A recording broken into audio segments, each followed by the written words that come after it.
Hey everyone, I'm Mackenzie and I'm back to discuss Chapter 4 from our textbook, which is about repurposing content to the internet. This chapter focuses on how journalists will write content for one medium, such as print, and then move it to an online medium. The main purpose of this is to get information to mobile devices quickly so journalists can meet their deadlines. The internet acts as both a delivery system and as a medium, so this means that it can provide information in many different forms. So, as an interactive medium, a news story online should have three elements. The first element is searchability.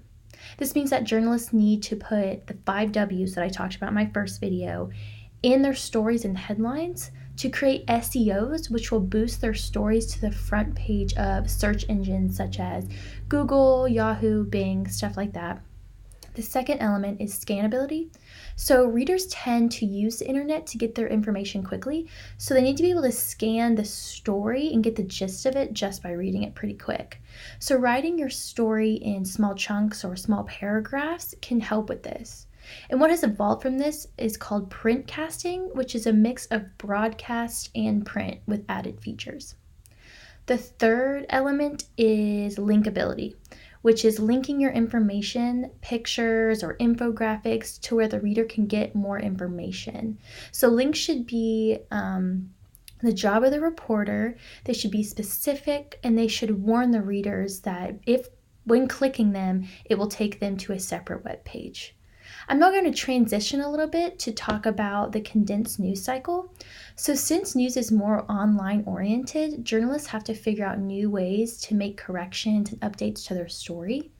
So they have to think about copyright and fair use.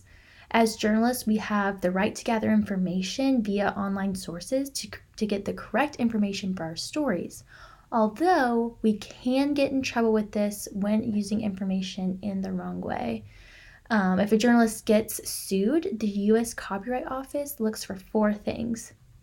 The first thing is the purpose of the use of the copyrighted information. So they look for if it's for commercial use or educational purposes. The second thing is the nature of the copyrighted work. The third thing is the amount of copyrighted work that is used. And then the fourth thing is the effect of the value of the copyrighted work. The good news is that the Creative Commons was created to help promote the sharing of information in various works to journalists. So if someone assigns a creative license to a work, that means other people can make derivatives of their work or use it for commercial use on their own terms. So I hope all of these things helped you out so much.